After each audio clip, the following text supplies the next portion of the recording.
In hospitals, nurses are called angels of mercy, trusted guardians between life and death. But what happens when that sacred trust is shattered by greed? When healing hands become instruments of murder? Today, we welcome the judgment day of Nurse Rachel Carter, whose choices turned compassion into a cold-blooded business.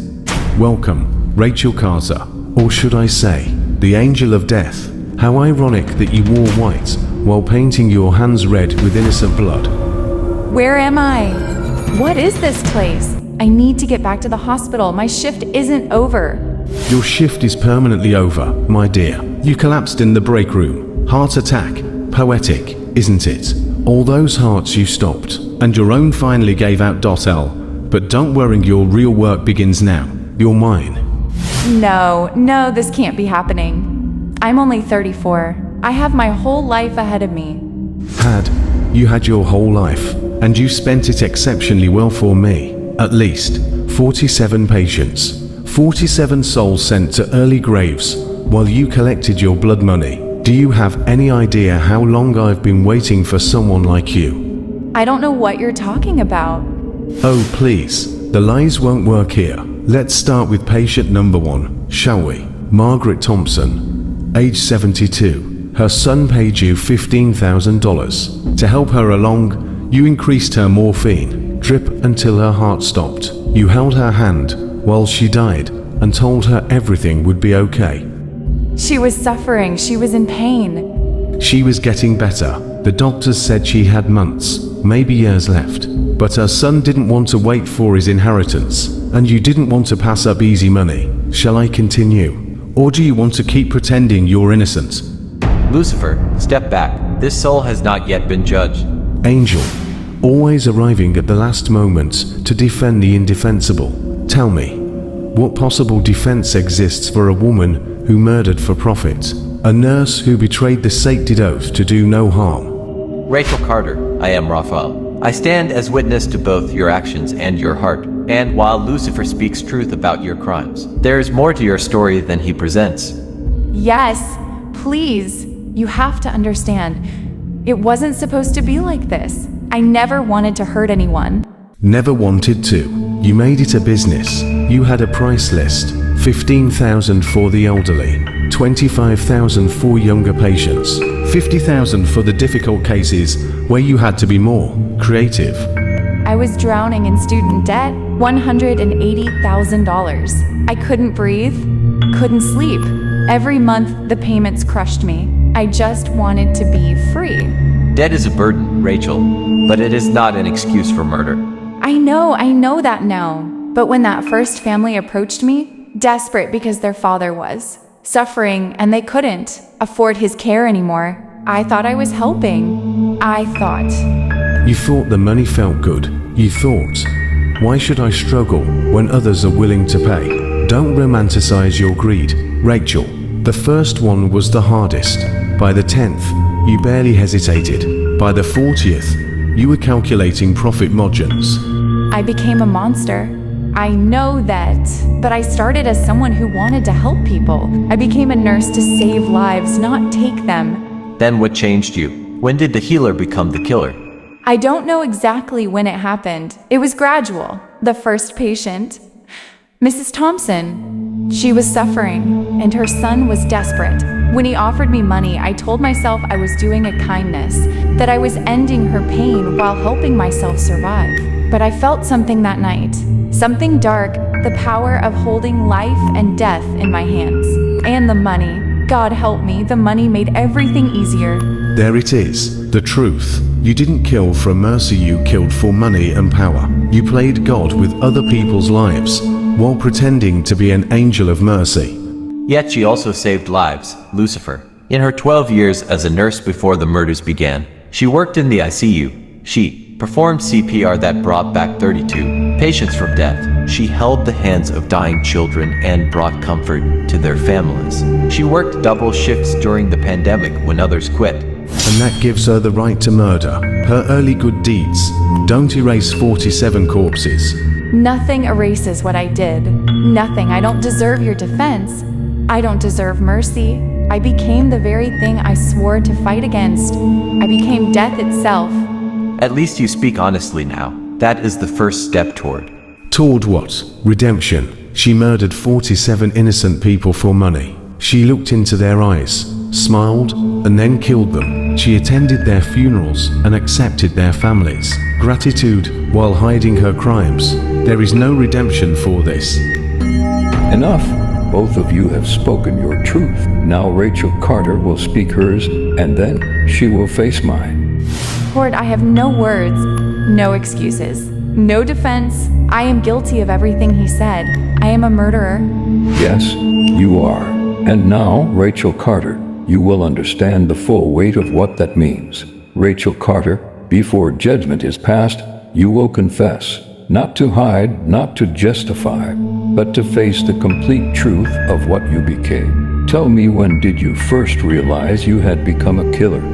I don't know if there was one moment. It crept up on me like a disease. How poetic.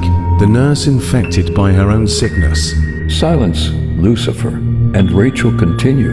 After Mrs. Thompson, I told myself it was a one-time thing, that I'd never do it again. But 3 months later, another family approached me. Mr. Chun, 81 years old, liver failure.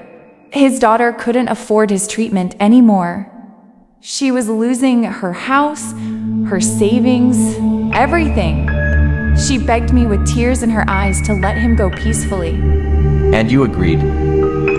I told myself I was helping both of them, ending his suffering and saving her from financial ruin. She paid me $20,000. I paid off my car that month, bought new furniture, went on a vacation, and I felt relief. For the first time in years, I could breathe without the weight of debt crushing me. The addiction began. Money became your drug. Yes. By the 5th patient, I stopped pretending it was about mercy. I started seeing every terminal patient as an opportunity. I calculated what I could charge based on the family's wealth, their desperation, their secrets. I became a predator in a white uniform. Tell me about the ones who were terminal. Oh God, forgive me. There were 12 patients who could have lived, who should have lived, but their families were impatient or greedy or just wanted the inheritance faster. And I took their money and I killed people who had futures ahead of them. Tell him about Jennifer Martinez. She was 28. Car accident. Broken legs, internal injuries, but she was stable, recovering. The doctors said she'd walk again with physical therapy. But her husband, he had a girlfriend. He wanted to collect the life insurance and start over. He offered me $50,000. And you accepted it. I accepted. I went into her room at 3 a.m. when no one was watching. She was sleeping, dreaming of going home. I increased the sedation, then I injected air into her foreline. She never woke up. The autopsy ruled it a complication from her injuries. Her husband cried at the funeral while I stood there, knowing I'd helped him murder his wife. How did you feel in that moment? Powerful, wealthy, and completely empty. I went home that night and I couldn't look at myself in the mirror. I couldn't eat. I couldn't sleep. But the next week, when the money cleared, I bought a new car. I buried my guilt under material things, under the illusion that I deserved this wealth because of all my years of struggling. You became exactly what you claimed to despise, someone who valued money over human life. I did, and the worst part? I got better at it. More efficient. More detached. By the end, I could end a life and feel nothing. No guilt, no remorse, just satisfaction at another payment received. I stopped seeing patients as people and saw them as transactions. Rachel, you have confessed your actions.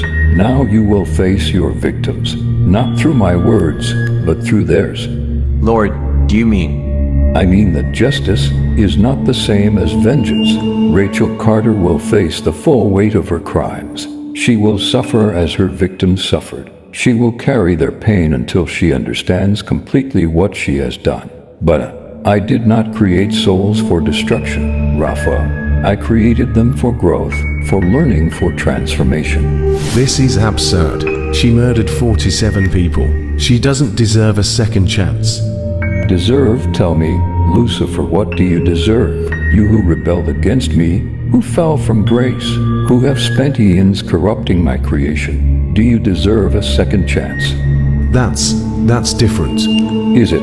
Or do you simply refuse to accept that my mercy is greater than your understanding of justice?